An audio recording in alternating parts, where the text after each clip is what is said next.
అలాగే కుంకుమలో కూడా లక్ష్మీదేవికి ఇష్టమైన కుంకుమ ఒకటి ఉంటుంది. దాని పేరు చంద్ర. చంద్ర అంటే ఎర్రటి రంగులో ఉన్నటువంటి కుంకుమ అని అర్థం. కుంకుమ పువ్వు రంగులో ఉన్నటువంటి కుంకుమ అని అర్థం.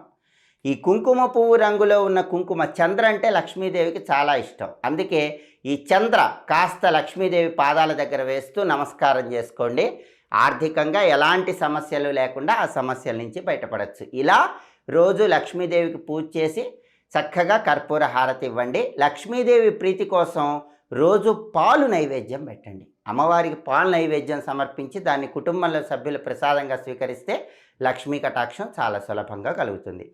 అలాగే ప్రతిరోజు లక్ష్మీదేవిని పూజించేటప్పుడు విమల మంత్రము అని ఒక చిన్న మంత్రం ఉంటుంది. ఆ మంత్రం 11 సార్లు చదువుకోండి. కాలి అందెలు గల్లు గల్లుమని మీ ఇంట్లో లక్ష్మీదేవి నాట్యం చేస్తుంది. ఆ విమల మంత్రం ఏంటంటే, లక్ష్మీ